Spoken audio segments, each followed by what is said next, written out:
آئے عزیزو، کلام خدا میں سے آج ہم دیکھیں گے یوحنا عارف کا مکاشفہ 12 باب اس کی 7ویں آیت سے۔ پھر آسمان پر لڑائی ہوئی، میکائیل اور اس کے فرشتے اژدہا سے لڑنے کو نکلے، اور اژدہا اور اس کے فرشتے ان سے لڑے لیکن غالب نہ آئے۔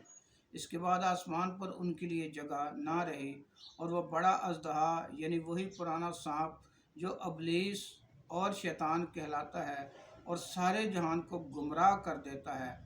زمین پر گرا دیا گیا، اور اس کے فرشتے بھی اس کے ساتھ گرا دیے گئے۔ آج ہم کلام خدا میں سے اس بات کو دیکھیں گے کہ پہلا گناہ آسمان پر ہوا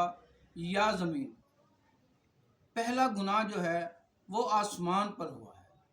کیونکہ وہی فرشتہ جس کے لیے ہم کلام مقدس میں سے دیکھتے ہیں کہ سب سے مقدس فرشتہ، سب سے معتبر فرشتہ، اور وہ فرشتہ جسے ہم بائبل میں دیکھتے ہیں کہ سن آف دی مارننگ جسے کہا گیا، اور وہی فرشتہ جو سایہ افغن کی طرح خدا کے تخت کے پیچھے کھڑا ہوتا تھا اور اپنے ہاتھوں کے سائے کے ساتھ خدا کے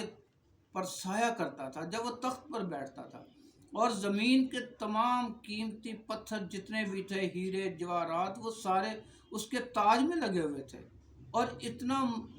مقرب فرشتہ تھا کہ اس کی عزت سب سے زیادہ تھی، سارے فرشتوں کا وہ سردار تھا۔ مگر جب اس میں گھمنڈ سما گیا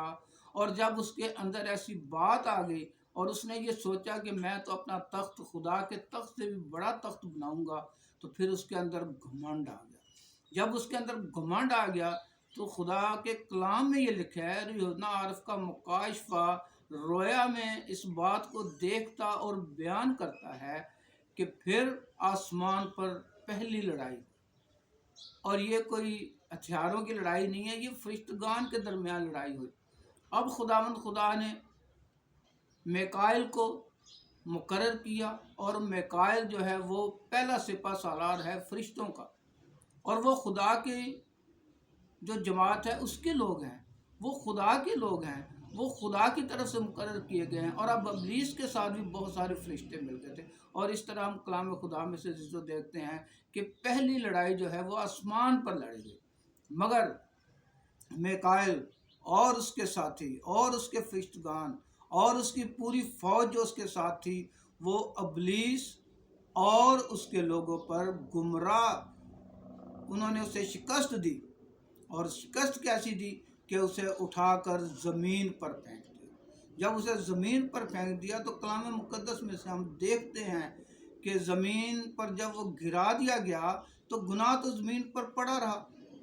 اب گناہ کو سروائیو کرنے کے لیے کچھ نہ کچھ چاہیے ضرور تھا، اور وہ اس کے پاس تھا نہیں۔ تو پھر ہم یہ بھی دیکھتے ہیں کہ کتنا عرصہ وہ گناہ جو ہے وہ زمین پر پڑا رہا، ابلیس کے ساتھ اس کی بدروہیں اور اس کے فرشتے اور اس کی پوری فوج، اور وہ گناہ جو آسمان پر ہوا تھا وہ زمین پر پٹک دیا گیا۔ عزیزو، ہم اسے اگلے حصے میں دیکھیں گے کہ بزرگ آدم سے جب گناہ سرزد ہوا تو پھر اس کے بعد کیا ہوا، یہ ہم اگلی ویڈیو میں دیکھیں گے۔ آپ اسے لائک کریں، آپ اسے شیئر کریں اور سبسکرائب کریں۔ Thank you very much.